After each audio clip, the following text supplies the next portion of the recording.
Zero trust is a topic that we are wanting to have a panel discussion today. One of the largest panel amongst from the start of the day that I could see. Eminent panelist over here. Most of you know him, all of us. So cutting short the intro, we will straight away jump to the topic.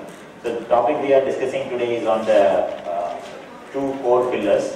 One is securing the data, which is the data security, and the second largest one is the zero trust. So there are a lot of contexts that are changing around data being secure and not being trusted enough to be shared with even the trusted third parties, right? So the first and foremost topic that I would want to open the panel for their views are, we learned that data is going to become, or it has already become the new oil, right? The next few wars, if at all fought, will be largely around data. The country which has mined a lot of data is, and there are countries which are mining a lot of information with data and then taking necessary course of action.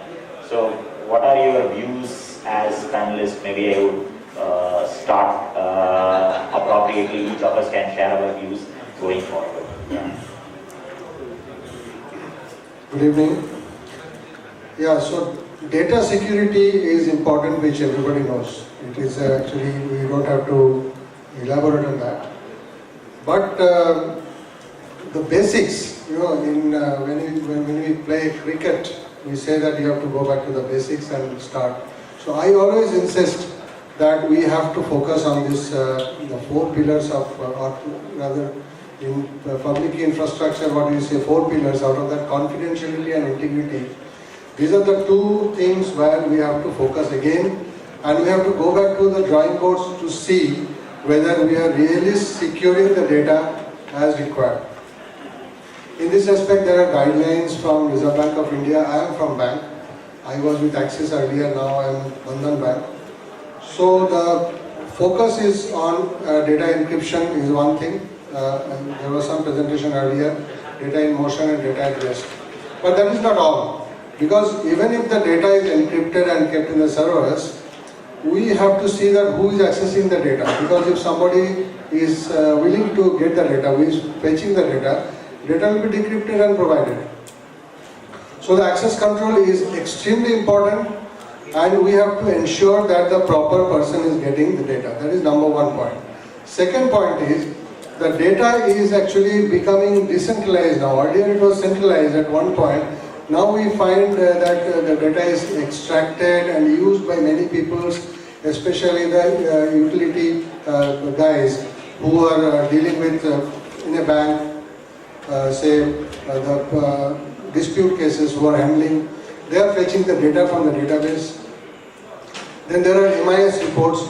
N number of MIS reports are generated which containing customer information, and all such data in an unstructured format. I mean, they are loitering in the entire organization. And we all know that there should be a single source of truth in the data. In the current scenario, what is happening is that the data is available at multiple points, and if the reports are getting generated from different points, definitely the chances of inconsistency will be very high. So these are the various things which you have to keep in mind. In the organization level, we discuss all these things, and we have to take care of this. I will stop here because there are many other panelists. Yeah, one of the crucial points that Nabankur touched about is on the integrity of the data. Yes, while we started off with a journey, especially the banks or for any, for that matter, with any financial institute, started centralizing the data into the core, right? And now if we look at data while it is there in the central, it is also being presented for variety of reasons. We spoke about MIS, we spoke about in the previous sessions on analytics, studying customer behavior, and possibly for submission to regulator to perform fraud trend analytics and so on and so forth. So how and what measures do you think that you guys are taking today to maintain the integrity of the data? So integrity is amongst the most crucial pillar when it comes to ensuring data. So if we look at backdate in history, and for especially bankers over here, what happens is even the last fourth digit of the decimal plays a very, very crucial role, right? .001 also has to be tallied at the end of day when it comes to maintaining integrity of the data. With core, we were able to, but then core becoming distributed, how do you try and see this integrity of the data? Any steps or measures that you guys are taking in your views that you would want to share? Data being new oil, how do you maintain the life journey of the data? So I personally think data has gone beyond being the new oil. It's now the phenomenon, right? I was putting up in North Goa the last 2 days and I decided to come to this part of the city. It was very simple, right? My colleagues asked me, how are you planning to go? Do you know the place? Do you know the hotel? Do you know the area? Just imagine if you have been in an age of 3, 4 or 5 years back when technology was not there, right? What data is consuming currently it's easing our life. Why are we calling data as a new oil? 10 years back, all Fortune 5 companies, Fortune 500, top 5 companies are companies who are dealing in oil. 10 years back, be it Xenon Oil, be it British Petroleum, be it Shell, all the top 5 companies are oil companies. Currently, the Fortune 500 companies, top 5 companies are what? Apple, Google, Microsoft, Facebook, Amazon. So what is the raw material for these companies? It's nothing but data. So I think data has gone beyond being an oil. It's become a phenomena. It's part of our life. Our mobiles, internet without data is completely useless. We become restless when the data is off. Right or wrong? Right? Talking now about integrating. We come from an industry which is an insurance industry where huge amount of data is there. If I start processing a claim of somebody X on the judgment of Y, there's a huge mismatch. If I start writing my policies, if I start taking the risk based on misjudgment or based on not integrating the data well, again I am going for a toss. So for us as an industry, money is not a major risk when it comes to security. For us, exactly, data is a very integral part, and integrating data not only from the policy level but at the nth level, that is the claim level, is very important cycle. I cannot afford to lose data or to have an unintegrated data in my system all through the data life cycle. So for us, we understand that we are building a culture beyond technology, a culture of handling the right set of data, right from data being created till data at rest and data getting destroyed. So I think beyond technology, building a culture of understanding, because we are taking it beyond to a next level, taking to privacy. Privacy is again beyond technology. Privacy is human. Human element to privacy is very important. And as we were discussing offline, as Indians, we do not understand the concept of privacy. For us, privacy is only till not giving our phones to our wives, making sure that the phones are locked and it's not unlocked. So I think as a community, we need to evolve being more into privacy, because we don't understand privacy. Our phones are used by our friends, colleagues, our cars are used by somebody else. People, when they enter our home, before asking them for water, we ask them for Wi-Fi passwords. We need a Wi-Fi password, right? We don't ask them for water these days. Will you take a Wi-Fi password? So I think to understand and to build up a culture of privacy and the importance of our own data has to be evolved along with integrating the data.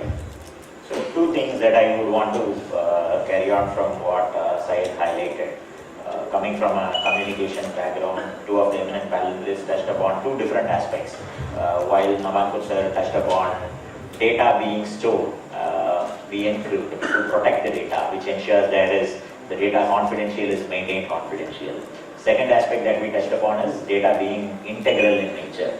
Most often, what measures do you think as a player in the communication space, what are the steps that typically people advise, you advise for people? How do you ensure integrity of the data is maintained in the transit between source by the time it reaches the destination, given the chance that network plays a crucial role in ensuring data is moved from the core, they are getting back to the distributed architecture.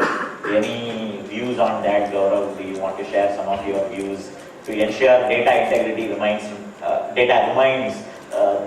highly integrated when it is communicated from the source to any other parts coming from the communication background? Sure, thank you for that thought. Okay, but before I move on there, okay, I just have a small addition to the entire conversation around data being new oil.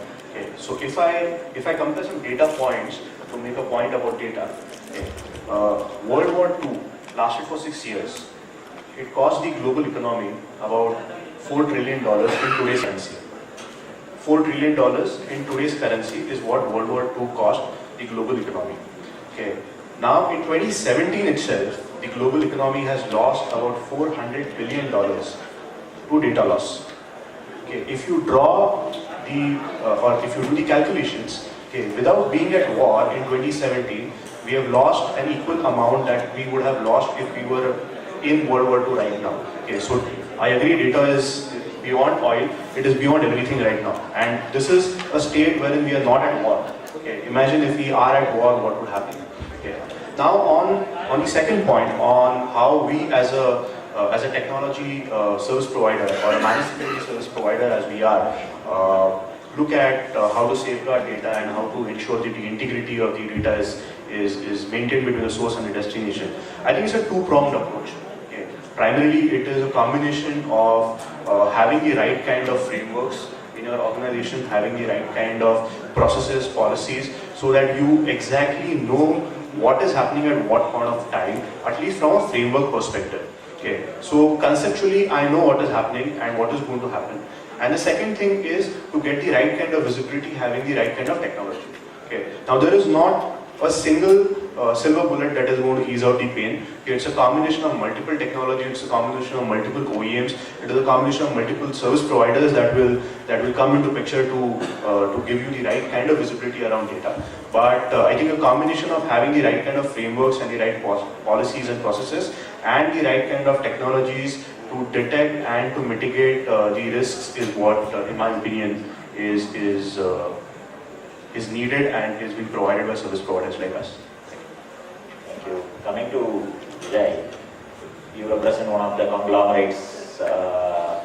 That's the way that I would link back to having a lot of offerings in variety of solutions that you have to work for. So servicing an end customer need can be related back to multiple offerings that you would have, and with that being your overall company's offering, there definitely is a need for inter-business data sharing. What is generated out from one business being shared to the rest. How do you control data flow, and what are the efforts as a Chief Information Security Officer for this firm? How do you take this into account for permitting, not permitting data being handled at variety of guys? What do you guys try and do? Or data is data and it is being available to every BU. Is that an approach, or what controls, what do you try and put for to ensure data is shared only to the relevant BUs for the rightful use? What are the measures that you guys are taking? I would rather generalize the entire thing. Yeah. When it comes to data, the data is almost like it's spill. It's spilled everywhere. Okay, it's almost like an oil spill. Okay, it's existing everywhere in the form of various applications, and in fact, it could be a mobile application which gets connected to it. So ultimately, when it comes to the integrity part of it, the flow in various applications which interconnect, it is very, very important that the precision which Mathan was initially indicating has to be the same. But we must also understand all the applications are not really made by a specific organization. There are multiple touch points, multiple service providers, they generate this particular application, they are getting integrated. The precision levels need to be analyzed, means you need to do a functional testing, you need to do a plethora of testing, not just only the security testing, basis which you will be able to conclude, yes, the precision is maintained throughout the life cycle of that particular data, and also at various exit points and entry points. This is very, very important. If this is not really well taken care of, then there is definitely going to be an issue. That's my take on this particular point. Coming to my good friend Manoj. Manoj, you have tremendous experience in the overall information security background, right? So we have the second core touch point here on the zero trust model, right? Data Now, given that all of us debated that data is lying anywhere, everywhere in the corporate, establishing zero trust begins with not sharing with anybody. You don't trust anybody, right? That is where the context of securing data should begin.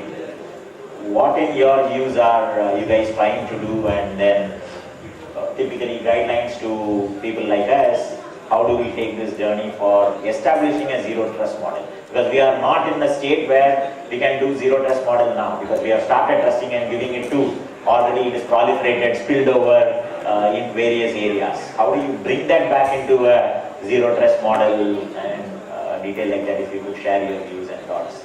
So, yeah, thanks, Mathan. So if you look at the Indian context, we generally Indians are much more work on a trust basis. So our model of work in each area is a trust people.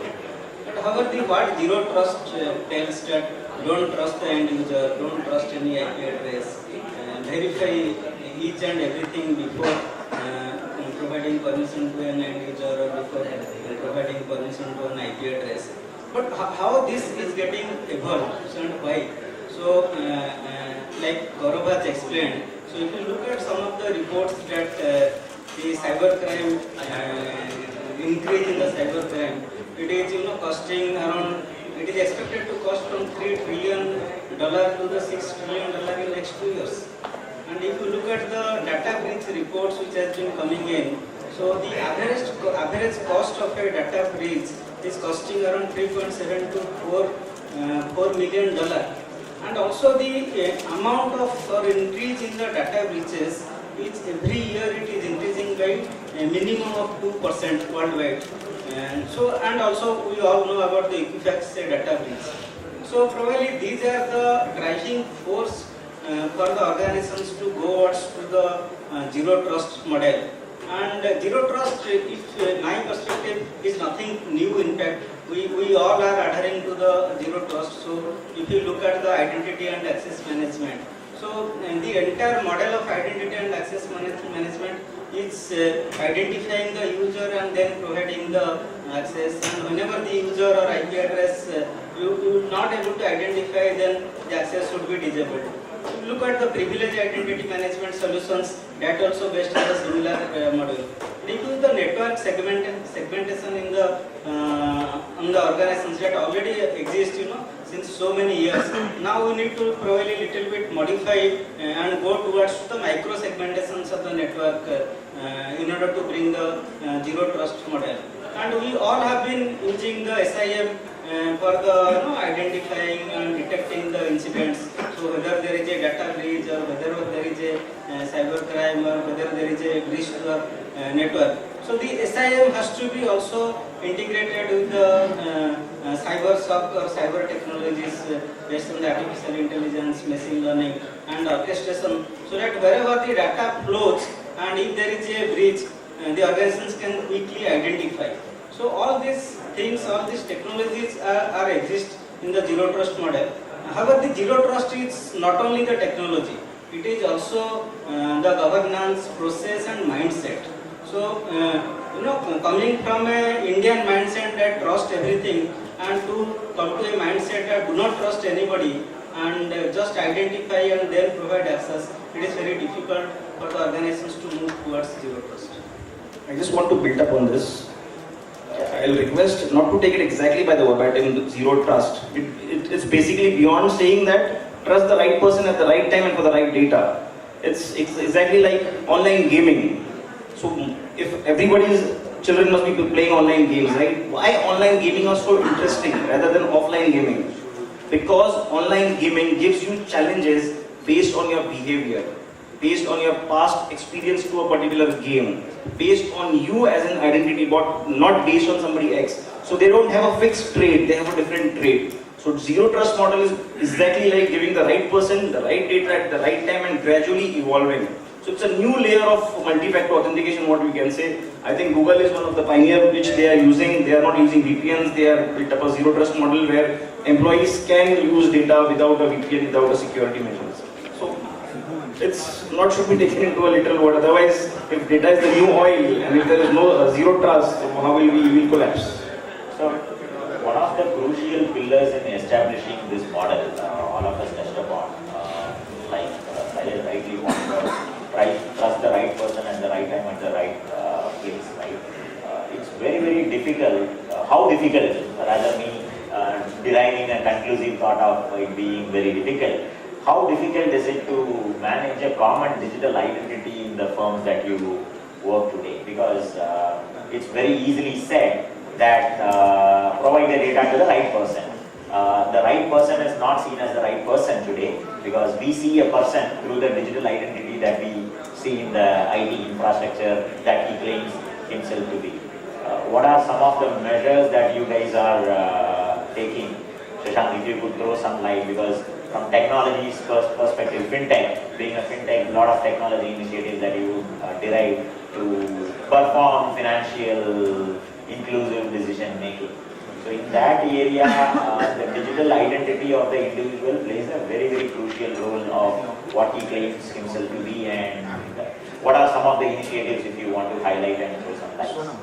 The positive aspect being, insurtech and fintech is that we have zero legacy systems. I was discussing with also that we can build up from scratch, security by design or something which, as I was highlighting or Vijay was highlighting, that is not in just the data store. It is in applications, it is in mobile applications, it's just everywhere, data. So if our applications are built up in such a way that they can identify the right data points and the right partners, APIs which are getting called. So we can definitely look upon data sharing as also data enabling for different lines of businesses or different partners based on definitely the application being designed in such a way that it is aware of that data. So what we probably do that is as to design our core applications or not even core, peripheral applications in such a way that they themselves have the logic inbuilt as to what amount of data is being shared. For example, as we are heavily regulated being in BFSI, one of the key pointers of the regulation is that we should not put our data across multiple cloud providers which are not located in India. So that is one of the points, right? So how could we disrupt more if we are not encompassing cloud technology? So we will have to leverage cloud technology. At the same time, we have to keep in mind that we are not breaching regulations. We are not pushing our data onto certain cloud applications or cloud data providers who are not located geographically in India. So there are specific application controls like prohibiting bulk data downloads from cloud data or bulk data uploads to various SaaS solutions. Such kind of technological controls can be implemented. It is easier for us being fintech. It would be difficult for large bank or large insurance because they would have legacy systems. They would have various systems in place. And also one of the things which I was saying a challenge for me. It's easier done as said. That technology is helping me. But much more techies in my organization, it actually scares me more because even the marketing head is an ex-IIT and he can definitely file SQL query to the production database to see how much the markets went up, how much the sales went up post some Facebook campaign or Instagram campaign. So that is also a challenge. Giving data awareness and building up that culture within the organization to be data aware. One of the things which I want to touch base with respect to data being new oil and everything is also its integrity and its richness when it comes to for business analytics and everything. Is that if it is going across multiple applications, there are many chances that the corruption could actually lead in the business analytics not getting performed rightly. So therein also security controls can help in, right, to see who all is accessing what kind of data, which all parameters are getting exposed to which all data partners, and especially we are having a lot of vendors, and if we can keep our house very much clean, does not mean that others might have got corrupted or there would be data corruption flowing in from other online partners. So that is again a challenge, especially in the cloud and data transformation phase. So one critical point that you touched upon is on the legacy. So I'll go back to Nabankur sir, given that two things to touch upon. One, banks began, so since morning we have heard about millennials, digitization and so on and so forth.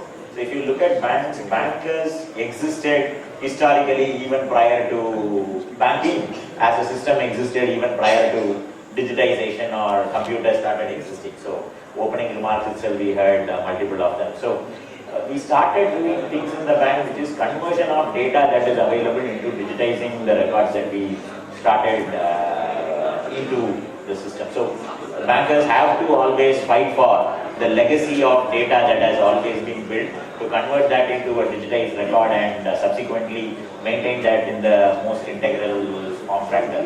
Any journey-oriented views that you would want to share with us, sir, on the ability of so because today if you look at there are only two types of companies, I would say. So companies are although this is called as a BFSI session, I would be fairly not surprised to tell all the banking industry today is run towards a technology-enabled company. Rather a technology-enabled company, some of the CEOs today state themselves to be a technology company in the business of banking. No more banking as directly we are a technology firm doing banking, we are a technology company rendering healthcare services and so on and so forth. So the verticals that we saw as earlier silos are vanishing.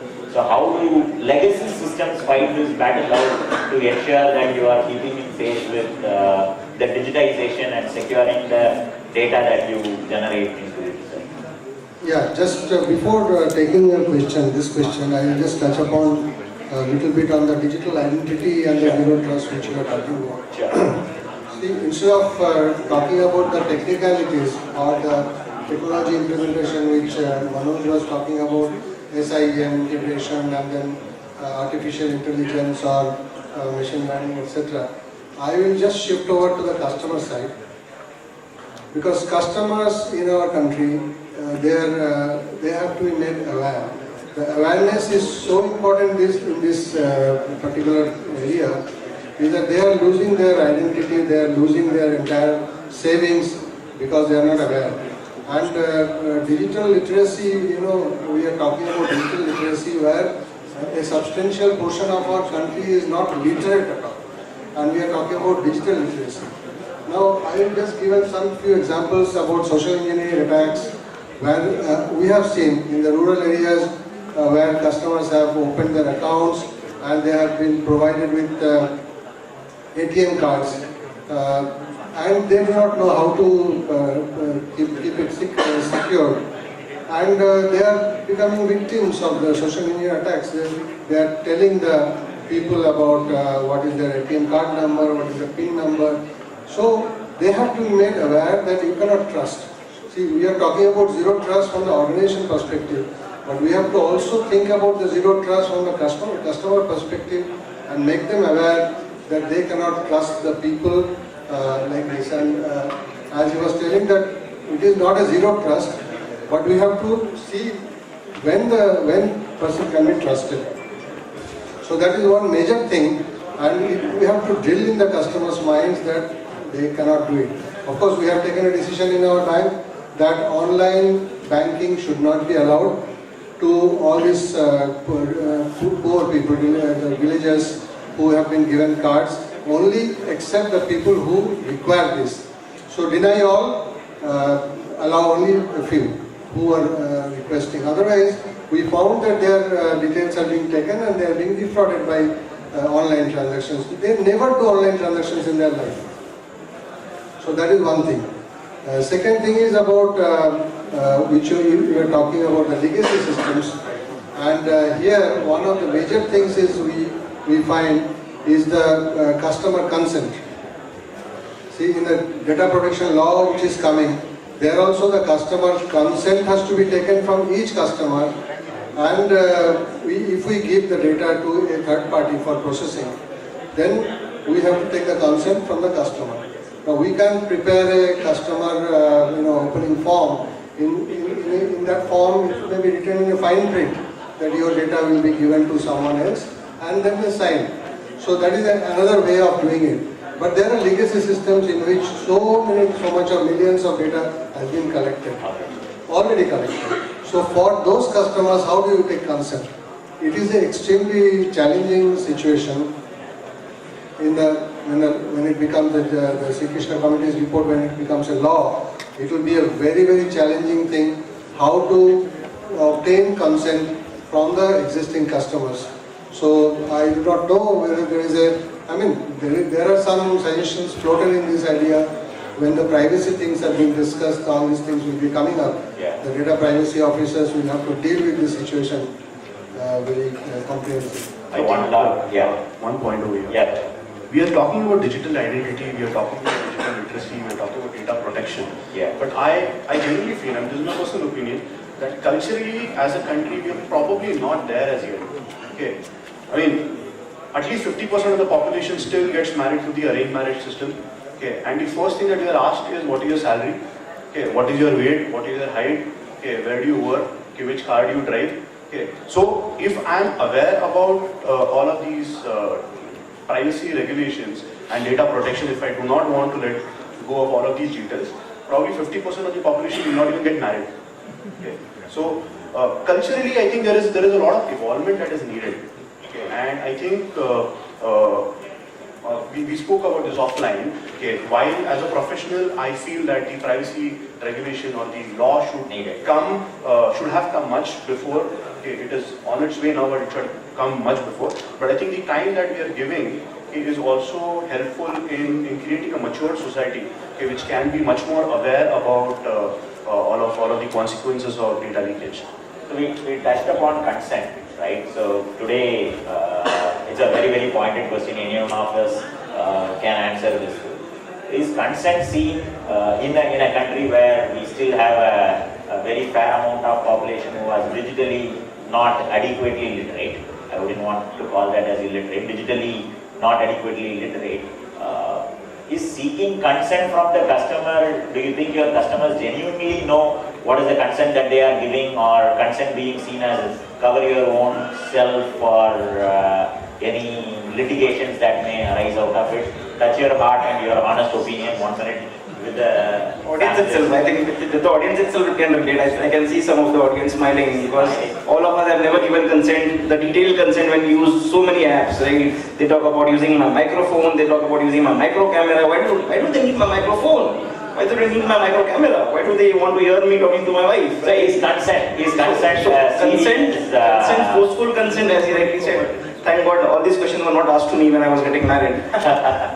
So, see, privacy as men's, we know since the time we realized the importance of fig leaves. You know, fig leaves, Adam covered his privacy using those leaves.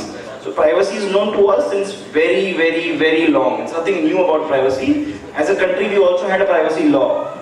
Data privacy law is coming right now. Privacy law is there in our country. But, you know, हम उस देश के वासी हैं जिस देश में गंगा बहती है. So, as I started, privacy, as he rightly mentioned, culture is very important. We need to build up culture slowly and steadily. And as we said, consent, क्या ज़रूरत ही है consent की when there is so demand. So as sir also rightly said, the literacy level is so, the users, see, we have close to around more than 100 crore SIM cards already been there into the market. 70% of the data is being used by rural India. 90% of the consumption of that rural India is used for networking, social media sites, and doing which is not fintech or not useful. So when they are going through it, definitely they are not giving the consent. So the maturity level, the culture, which you also rightly pointed out, it has to be evolved. So consent, currently for me as a practitioner, it's a point of worry because it will be an eye wash. Yes. Consent collecting will be an eye wash finally. Except for a very few percent of tech-savvy people. It will be totally eye wash. Good. So it's a honest, fair opinion. So are we driving home context? Although the discussion point today was data security with zero trust. Culturally, we are a trusty country by culture that we live in. So data security with zero trust is long way for India to look at it. Is that what we are driving home? Yeah. Do we think that that's what we will drive home now today? One last question that before we conclude, which might be of interest to some of the audience here, with the privacy law coming, the roles of CISO and the roles of privacy officer. One quick 1 minute conversation amongst all of you to conclude the session. Who do you think should ideally evolve into a data privacy officer in your organization. Forget about your organization, in your personal views, who ideally should be there, or CTOs, data officer may emerge, who ideally should drive the context of being the custodian of the data and ensuring the privacy? In my opinion, the privacy officer of a organization should be independent, reporting to the executive director, having dotted lines with the IT department, with CISO, with compliance and everybody, because privacy, data privacy will be not restricted to only the technology. There will be so much of business interaction, business alignment will be necessary for privacy. It has to be a organization oriented, connecting to all the people in the organization. That is one thing. Another thing which I want to touch upon in this particular privacy issue is that the data which is shared with the vendors, third parties will have to be protected absolutely properly. There are solutions available for that, technology solutions. So that will be very crucial. Sure. Any additional views? In my opinion, I agree with what Nabankur said. In my opinion, security is a specialization. Okay. Marketing is a specialization. Digitization is a specialization. So you have CISOs, you have CDOs, you have CMOs. Okay. Similarly, privacy is a specialization, and you need to have a specialized person who handles it separately and who does not have any other biases towards it, and of course reporting it to the highest authority. It could be the board or it could be the Any additional views beyond that two? Privacy per se is two components, very clearly. Three components I would say. One is the security aspect of the data that is going to be considered as a privacy data, PII kind of thing. And the other aspect of it is the legal aspect of it, which will definitely come into play. Because whenever there is any kind of a privacy breach, it is going to be a very blown up, fully blown up legal issue.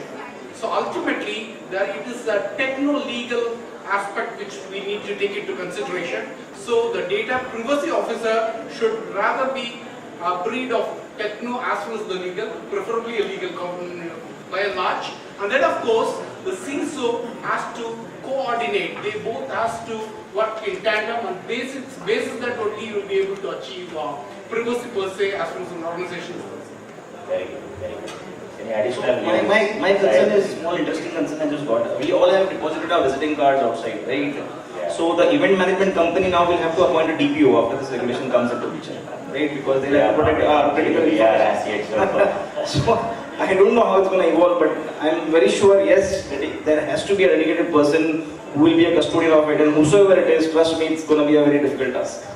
Yeah, the requirement of privacy officer was already existing from the IT Act 2000, and now the GDPR tells us the data protection officer, and the Sri Krishna committee report talks about the data protection officer. So this security officer as a position already exists in most of the companies, and we all talk about The security officer is an information security officer. Information security is actually data in all possible manners. Correct. So information security officer, the position is already exists. The information security officer are telling that security by design. So now the privacy guys are telling privacy by design. So CISO would be the best fit to take a role of the data privacy officer, because he understands everything, where the data moves inside a organization, how it moves, who has access to the data. However, if CISO has to take this role, then he has to be provided with the technology, resource, budget, and all other things. But I also agree with the other panelists that this is a very specialized subject, data privacy, and the person should also understand the legal things, and there should be in a larger organization there should be a different post that should be created for a chief data officer or data privacy officer, who should have the working relationship or with dotted line relationship with IT security and all other departments. Manoj, you mentioned additional resources. You did not mention additional compensation. That's for us to. Yeah, Shashank, any specific view? We have 40 seconds. Yeah, I would say that data visibility is one of the key things, and when it comes to foreign business like ours, like insurtech business, wherein we use a lot of cloud applications and to start up our business, because it's a quick win for us to implement any solution right from scratch. So visibility is part which as a CISO function will have into the entire organization. But when it comes to specific privacy laws, And especially when we see the GDPR, in the light of GDPR, there have been so many legal cases and the legal aspect. As Vijay actually pointed, it's more of a techno-legal role, and it won't be that CISO specific, but again it will be both CISO as well as legal combination of both. Perfect. With that, we would try and conclude this session. I didn't want to keep you holding for a longer duration than the scheduled time. Yeah, thank you guys.